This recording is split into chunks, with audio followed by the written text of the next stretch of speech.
Hey, and welcome to the Women's School. Today we're going to talk about the topic of nourishment and a really important aspect of every single being's life on earth, every single plant's life, single human being's life, and certainly every woman's life on earth.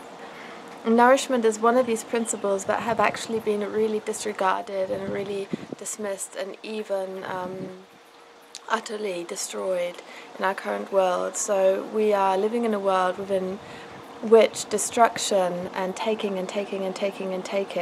has become much more prevalent and much more part of our everyday consciousness than nourishing, feeding, caretaking, guardianship.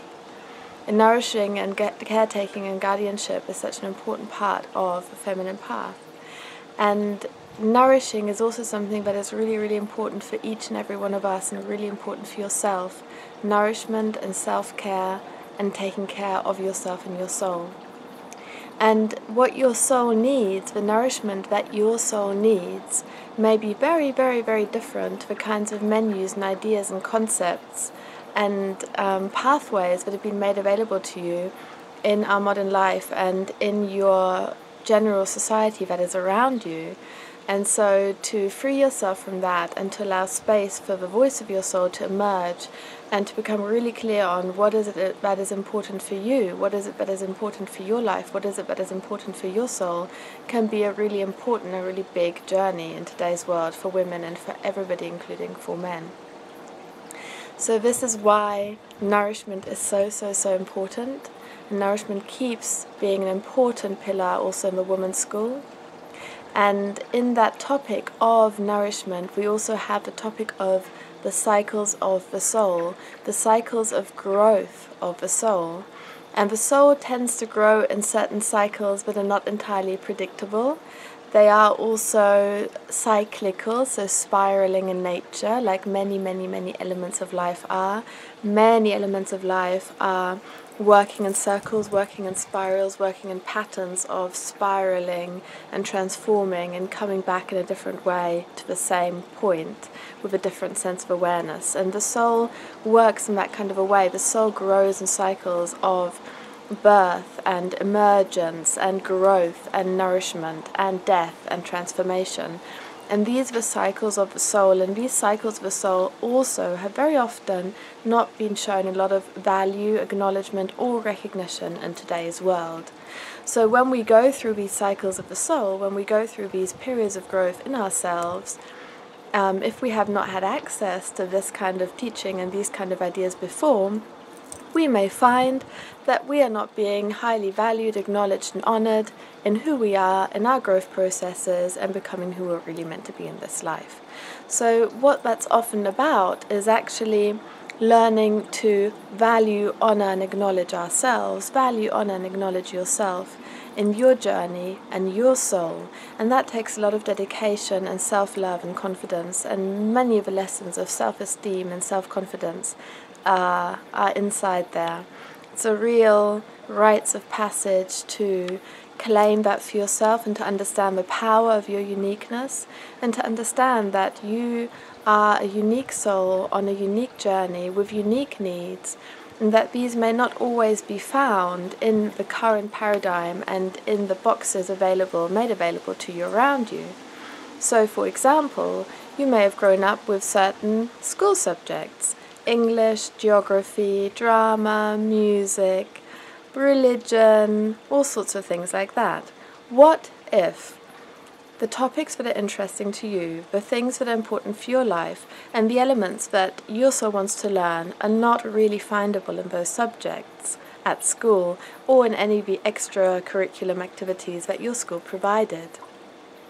What if your soul has entirely different lesson plans for you? You will start learning those things in different areas of your life, which is why life always teaches us so much. And some really important experiences may be important for the soul. The soul doesn't live in watch time and human time. The soul lives in soul time, and it has its completely own cycles of growth and its very own cycles of time. The soul may really, really need long periods of silence, or it may need to climb a particular mountain and have a particular experience on that particular mountain. It might need lots of wilderness, or it might need to meet a particular person to have a particular learning experience with that particular person, which will actually activate one of its main soul lessons in this lifetime.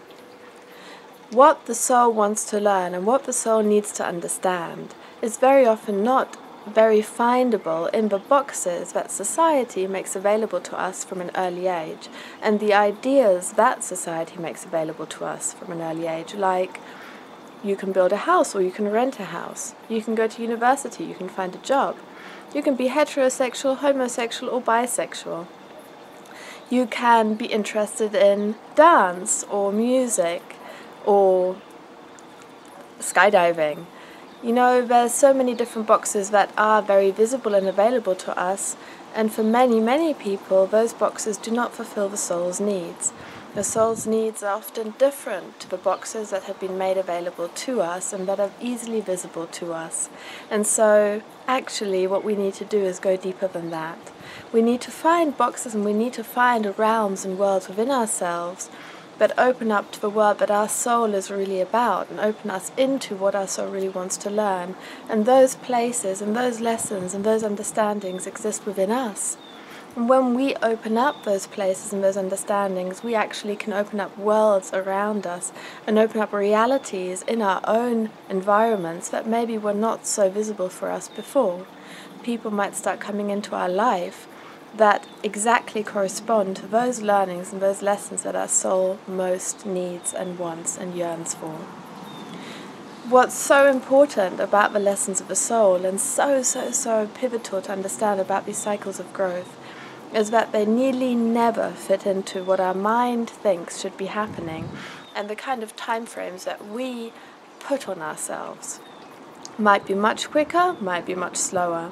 Might be much more intense, might be much more peaceful, because we can also get really addicted to intensity and find it really hard to be with the peacefulness and the slowness and the gentleness that also live within the realms of the soul. So what I'm saying is, it really is worth exploring your own soul. It's really worthwhile to go inside to really understand what your particular curriculum is, and to actually understand what you have come onto this life for, what you have come to learn for, and to start making the spaces to create your very own learning environment, because that's absolutely magical. And some of those learning environments are becoming more visible to us today. More and more people are in touch with the soul, more and more people are in touch with the feminine, and more people are in touch with the deeper aspects and elements of life.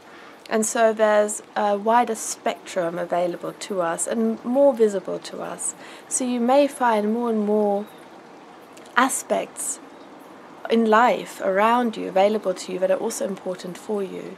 But what's important first is to really learn and understand, to know what are you yearning for in yourself, in your heart, in your bones, in your soul, and to be in touch with that, and to start navigating from the inside, and then to have a look at what places and what people and what environments will most nourish my soul and my needs and what I want to be learning in this life. So I'll be guiding you through a guided meditation that will help you and assist you in getting clear on that. I'll see you there. So now we'll go into your personal journey of discovering some of the elements that would most nourish your soul. So for this I invite you to close your eyes and go inside of yourself, and allow your breath to take you inside your being, into your heart, into your body, into your womb.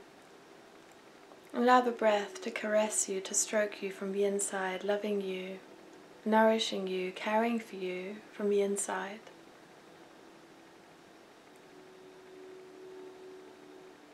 Allowing some silence, some gentleness to envelop you, to permeate you. And giving yourself and your soul the understanding that this moment and this time is really for you, just for you. You are sacred. This life is sacred. You came here for a really, really, really special reason, and you are very unique. And that uniqueness has a tremendous power. And to allow that power, to allow that uniqueness to shine through, takes a lot of courage for all of us. And allowing that honouring, that self-honouring to become a force within you, honouring yourself, valuing yourself, and acknowledging the tremendous courage it takes to be here, to be alive, to walk this path, and to be yourself in a world that isn't always loving and kind to each other, that isn't always completely respectful to each other. It doesn't always commend and celebrate when we're making really big steps. And so celebrating yourself, honouring yourself anyway, and giving your soul inside of you that feeling that you really do care. You really do care about all of your soul being here. Even elements that maybe are very magical and very new to the world. And most of us carry elements in ourselves that are very magical and very, very unique, and maybe that are strange and mysterious to other people.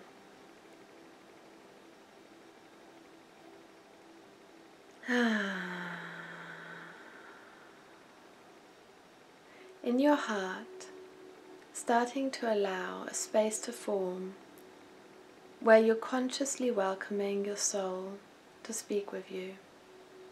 You might like to imagine it like a bubble of yellow warm light. You'd like it to be a safe place. Your soul needs to feel safe, just as every human being, every being born needs a safe, warm, nourishing environment to show itself, to start emerging. You are incredibly powerful, and there's also normally incredibly vulnerable aspects of all of us. Inna dene hau, atena ute, aleha he, hau he, ene atuha hele, hau hele, haule. With each inhalation, nourishing that field in yourself which you're creating for your soul to speak with you. And with each exhalation, expanding that space in yourself where you will allow your soul to speak with you. And you're creating a field, a sacred place, a safe space, a field centered in love in your heart. A warm, golden, nourishing field within which you consciously welcome your soul to speak with you. You allow your consciousness to drop deep, deep, deep within, and ask your soul to show you 3 elements that your soul would find deeply nourishing at this time. 3 elements that your soul will show you in the form of pictures, images, feelings, or words. 3 elements that will nourish you and your soul for what is most important for your life at this time. And you bring your breath and your love and your awareness to your heart and make space to listen. Make space to feel, and make space to acknowledge your soul.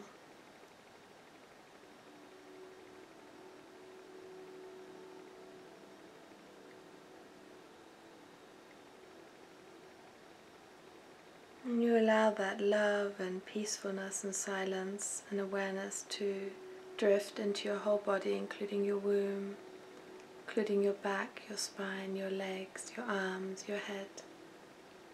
Allowing your whole body to relax and rest in this awareness as your soul starts creating wavelets of awareness within you. And our soul is usually really, really happy when we listen.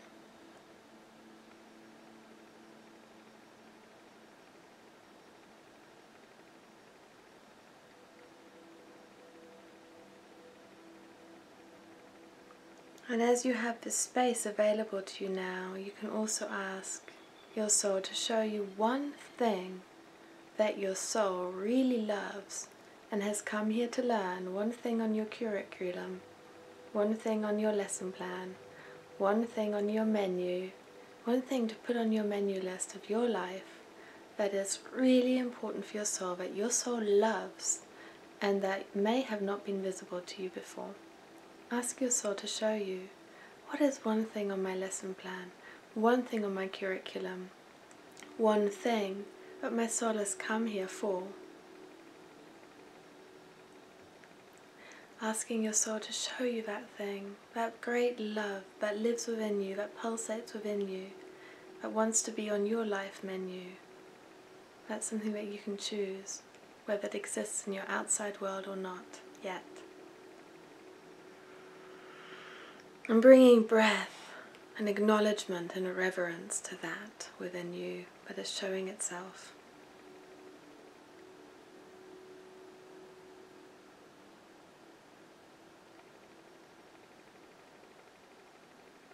Bringing breath to yourself and your body, your beautiful temple.